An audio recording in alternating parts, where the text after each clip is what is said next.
A Ucrânia é um país localizado no leste europeu com pouco mais de 600 mil quilômetros quadrados, o que se assemelha ao tamanho do estado de Minas Gerais.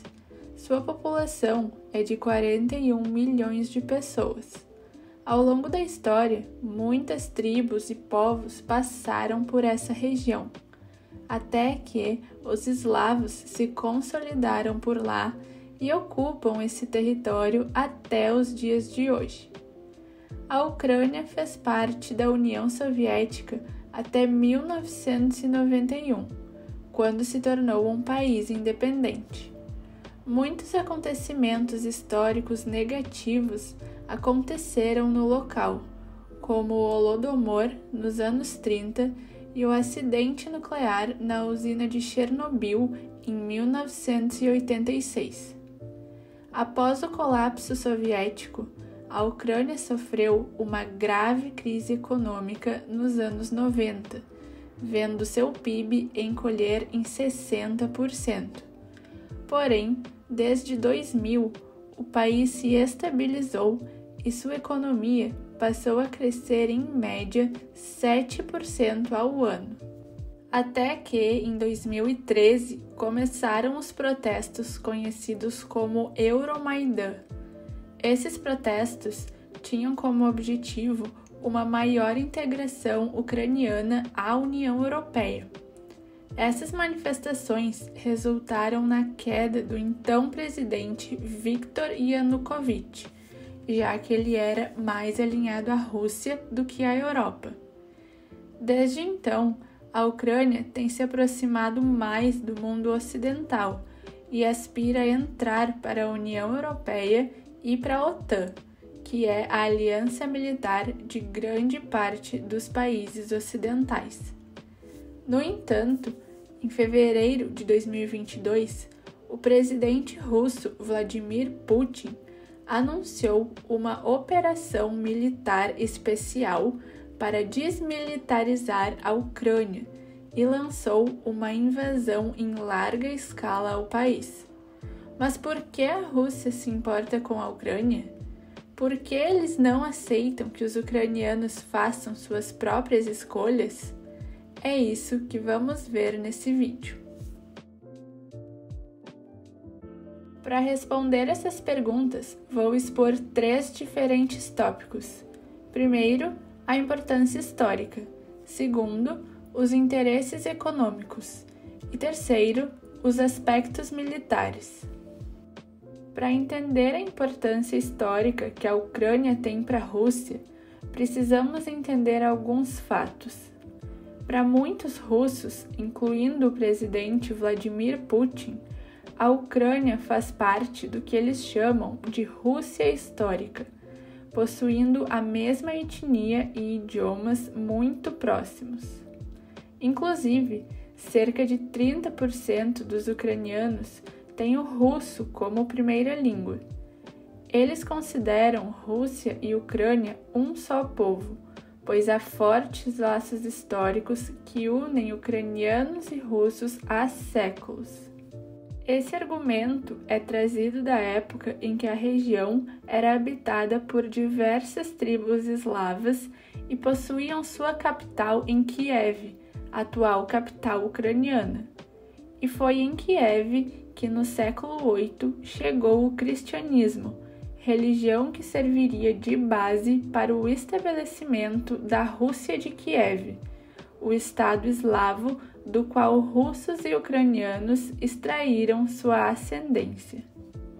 E na história mais recente, ambos foram parte do mesmo país por mais de 300 anos, de 1682 a 1991, passando pelo Império Russo e pela União Soviética. Durante a época soviética, mais precisamente em 1954, a região da Crimeia passou da mão dos russos para dos ucranianos, sob a justificativa de fortalecer os laços fraternais entre os povos.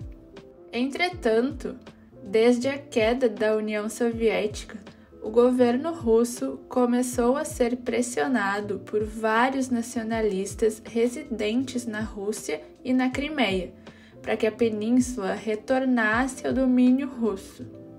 Por causa disso, em 2014, se aproveitando do caos causado pelos protestos populares ucranianos em favor de uma maior adesão à Europa, a Rússia tomou a região da Crimeia de volta.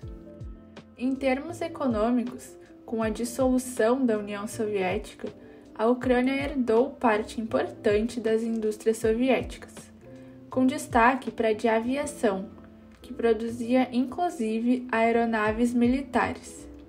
Além disso, outras empresas com capacidade de fabricação de importantes equipamentos bélicos ficaram do lado ucraniano.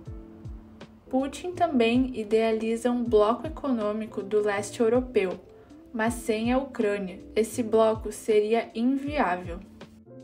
Outro ponto a se considerar é que antes da invasão, 80% do gás produzido na Rússia era vendido para a Europa, e a Ucrânia, estando no meio do caminho, tem diversos gasodutos passando por seu território, o que lhe dá certo poder de negociação para cobrar tarifas por esse gás que passa pela sua região.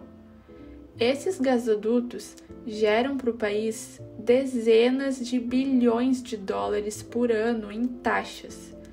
Mesmo com a construção do Nord Stream 2, que é um gasoduto sob o mar e que liga a Rússia à Alemanha, constata-se que o mesmo não terá a capacidade necessária para escoar todo o gás natural que a Europa compra de Moscou. Agora, falando dos aspectos militares, a Ucrânia ocupa uma posição estratégica, já que ela é a última fronteira entre o bloco europeu e o ex-bloco soviético, comandado pela Rússia.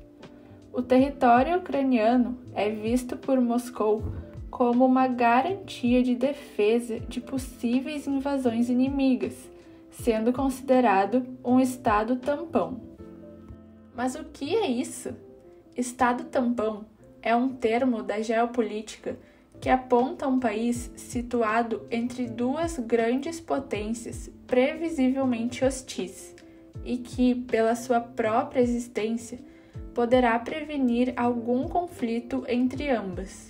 No caso, os russos sentem-se ameaçados pelo bloco europeu e a Ucrânia mantém uma distância considerável entre a fronteira russa com o resto da Europa.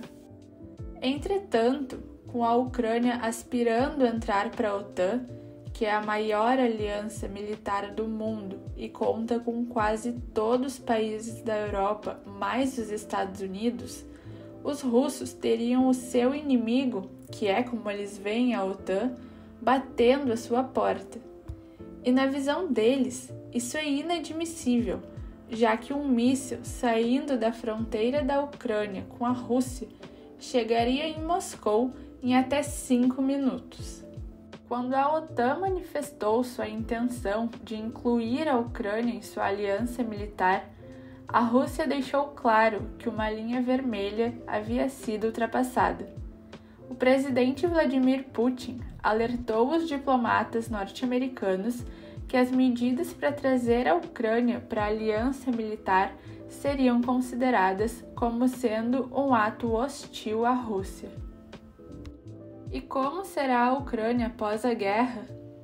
Prever o futuro sempre é muito difícil, pois diversos acontecimentos inesperados acontecem. Mas podemos perceber que a reconstrução ucraniana vai ser complicada, pois com 2 invasões territoriais em menos de 10 anos, a disposição de empresas internacionais de se estabelecerem no país novamente não será das melhores. As ajudas internacionais que chegarem ao país serão benéficas, porém elas não vão durar para sempre. E um país não consegue se reerguer economicamente dependendo de constante ajuda externa. potenciais turistas, imigrantes, investidores e comerciantes, inevitavelmente pensarão 2 vezes antes de cogitar o país como seu destino. Isso vai machucar a economia ucraniana por um bom período após essa guerra acabar. E aí, conseguiu entender um pouco mais de por que a Ucrânia é considerada tão importante para a Rússia? Me conta aqui nos comentários o que você achou mais interessante. E se você gosta desse tipo de vídeo, se inscreva aqui no canal para que eu possa seguir produzindo conteúdos desse tipo. E não se esqueça de deixar o seu like e compartilhar esse vídeo com seus amigos. Até a próxima!